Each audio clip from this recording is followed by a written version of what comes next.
Saludos con todos, queridos amigos y hermanos. Mi nombre es Hugo Vázquez, bienvenidos a mi canal de YouTube. En esta ocasión llegamos ya a la lección número 4 de este curso de la verdadera adoración. Y vamos a hablar hoy acerca del medio de la adoración. Cuando hablamos de algo que es un medio, nos referimos a todo aquello que nos va a servir para lograr determinado fin o determinado propósito. Sobre el tema de la adoración, también tenemos un medio por el cual nosotros vamos a poder desarrollar ese corazón de adoradores, vamos a poder cumplir lo que hemos hablado en las lecciones anteriores de hacer a Jesús el centro de nuestra vida. Y ese medio por el cual nosotros podemos cumplir todo eso es el Espíritu Santo. Entonces, en esta lección vamos a ver que sin el Espíritu Santo, sin el Espíritu de Dios, todo lo que hemos hablado acerca de la adoración no va a ser posible. Lo primero que vamos a hablar es acerca del propósito del Espíritu Santo, y para esto voy a leer un texto que está en 1 Corintios, en el capítulo 12, los versículos desde el 1 hasta el 3. Dice la palabra de Dios: En cuanto a los dones espirituales, hermanos, quiero que entiendan bien este asunto. Ustedes saben que cuando eran paganos se dejaban arrastrar hacia los ídolos mudos. Por eso les advierto que nadie que esté hablando por el Espíritu de Dios puede maldecir a Jesús, ni nadie puede decir Jesús es del Señor si no es por el Espíritu de Dios. Este es un pasaje clave acerca del propósito del Espíritu Santo en nuestra vida de adoración.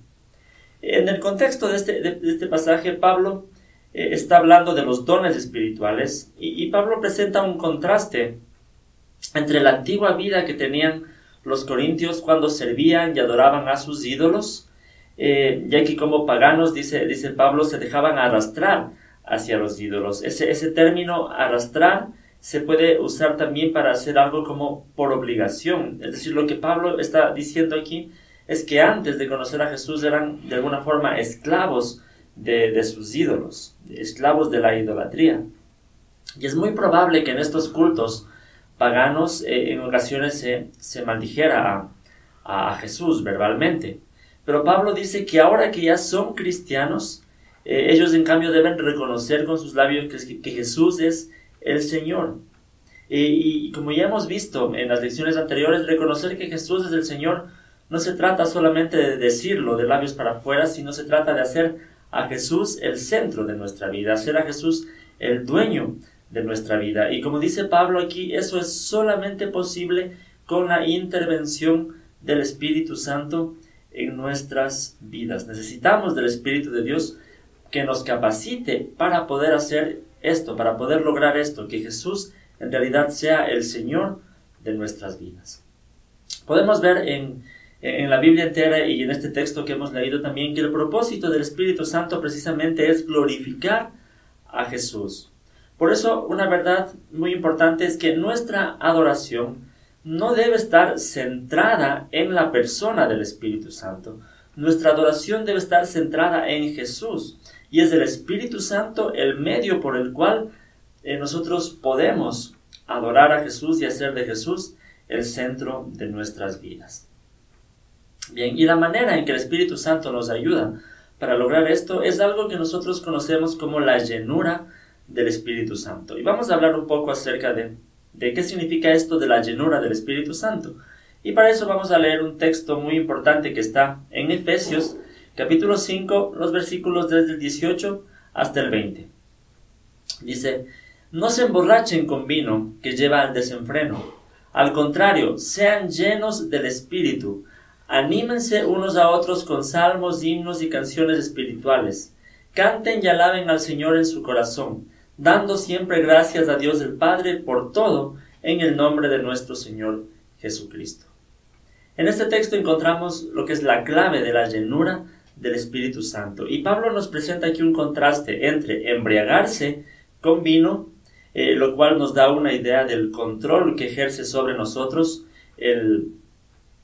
cuando alguien se emborracha de licor. Es el licor el que ejerce el control sobre la persona. Y Pablo presenta aquí un contraste, en cambio, entre lo que es estar lleno del Espíritu Santo, es más bien dejar que sea el Espíritu Santo quien tome el control de nuestras vidas. dejar que el Espíritu Santo se apodere de cada parte de nuestras decisiones.